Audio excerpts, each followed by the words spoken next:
what will officially be day one of MACH. MACH is Masters of Advanced Conversational Hypnosis. Now, what we're going to do is we're going to take the rules of ACH and bend them slightly to see what happens if we do this. How can we broaden the scope of our skill without violating still the main purpose of ACH?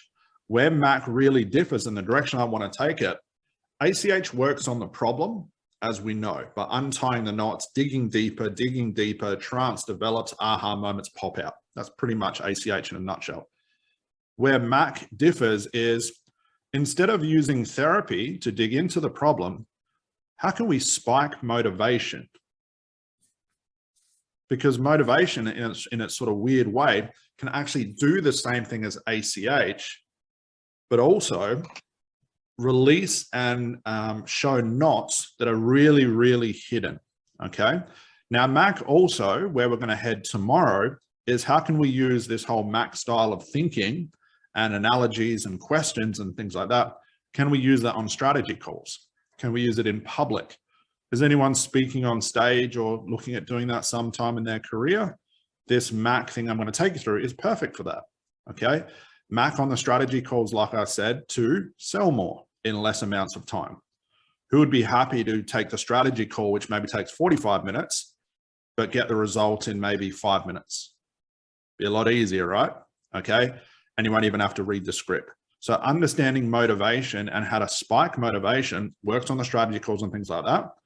But also think about it like this. Who would agree that I'm going to pay Janine $1,500 and she's a complete stranger?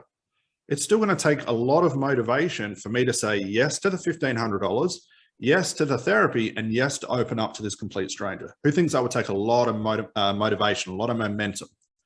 Okay. Has anyone ever booked a client in before? And you'll see this on the strategy calls as well, where they cancel at the last minute. Anyone have that? That's because the motivation gets blocked. To the extent of spiking someone's motivation, we want them showing up early on the strategy call, early to pay. Like they say, Angela, I don't even want to talk anymore. I just want to pay. Like you've answered all my questions.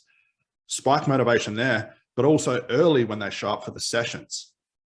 When I used to have my office and I really started to employ this, the lawyers were turning up extra early and we had to get a couch for them to sit on when I see clients face to face.